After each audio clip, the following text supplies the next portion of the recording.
Some Canterbury homeowners are worried that missed earthquake damage to concrete slabs could result in another big bill for the taxpayer. This comes only weeks after EQC told Checkpoint that the costs of misscoped damage or defective repairs following the Canterbury earthquakes could cost up to $1 billion. This includes $450 million for botched repairs, including badly repaired rubble ring foundations, and $300 million for an ex-gratia payment to about 1,000 overcap onsold homeowners.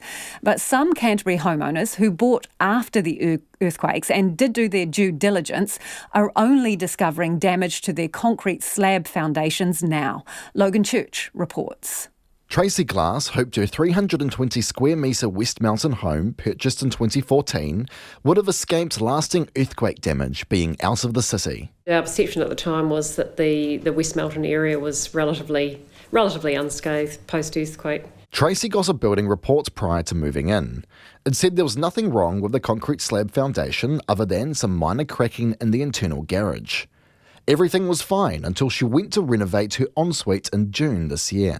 We were contemplating maybe trying to sell this coming spring, decided to freshen up the ensuite. The floor layer, or the person laying the flooring, came in, pulled up the existing flooring, and at that time the cracks in the foundation were discovered. The cracks spread over the floor like a spider web, some clearly wide and deep. Part of the slab under the shower has collapsed. Cracks were also discovered down the hallway in a bedroom wardrobe. The claim has been reopened with EQC, and Tracy's getting the slab properly assessed in the meantime. But it wasn't highlighted on the initial scope, as it simply couldn't be seen.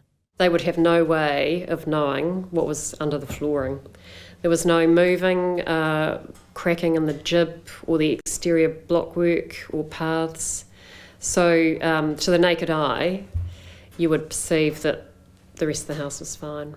The house is livable, but Tracy is concerned about what it means longer term, both in terms of the house's ability to cope with any future quakes and its resale value. From the point of view that if you're selling property and the full disclosure that you have to make, it would seem obvious that somebody wanting to buy this house would know about the damage in the ensuite. They would therefore say, well, what's under the rest of the, what other damage could there be? So we've decided that we're going to find out what the damage is. We're not dealing with a failed fix, we're dealing with an unknown fix, and it won't be until people replace flooring and do that sort of thing that those sort of issues will be revealed. South of Christchurch in Rolleston, Bradley and Chris have found themselves in a similar boat. We bought the house in 2014. All the EQC work had been signed off. It was all done under the due diligence when we purchased the house. Yeah. So we moved in here assuming everything was fine. They went to renovate in 2016 and found that a crack in the slab had been epoxy filled in the living room. But repairs stop at the point where the floor transitions to the kitchen. It wasn't until we removed the old kitchen and started pulling the carpet up that we noticed that there'd been repairs under the carpet. It was about a year after we did the kitchen we realised that the crack actually carries through into the bathrooms, and so the crack carries on through there. So there's repairs up into the kitchen, no repairs under the kitchen, and then repairs again under the hallway and not in the bathrooms. They too have gone back to EQC and are working through their next steps. The house, just like Tracy's, is perfectly livable, but our concerns are that in the next 10 years the house could subside, it could crack further, it could affect the plumbing. There's a lot of concerns that it could become an issue long term. Both of these houses have unreinforced concrete slabs, i.e. no steel mesh holding it all together. They were built in the 1990s or 2000s. This was before changes to the building code in August 2011 meant it was no longer possible to install an unreinforced concrete slab as a foundation. Checkpoint has spoken to several others with the same situation. But how many properties in Canterbury would fall into this category and could have damage? EQC couldn't supply us with the number of properties that they know of with missed concrete slab damage, saying it wasn't easily searchable. We tried another way, asking the Christchurch City Council and Selwyn District Council if they could tell us how many properties in their districts have concrete slab foundations.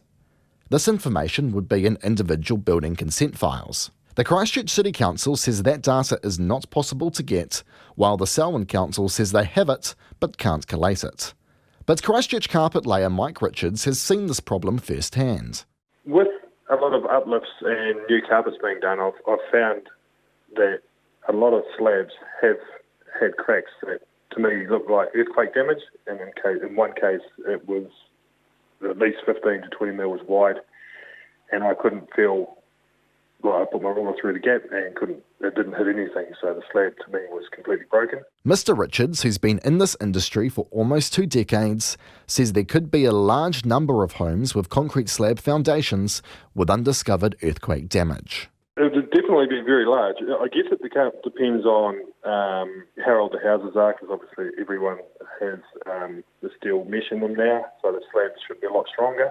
But whether people were taking shortcuts, in the 90s, who knows? But it could range in the hundreds, could range in the thousands. You just wouldn't know unless you uplifted everything. And the potential cost of that is unknown. We asked EQC and they didn't know.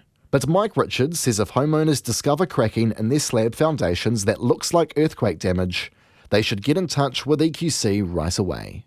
In Christchurch for Checkpoint, Logan Church.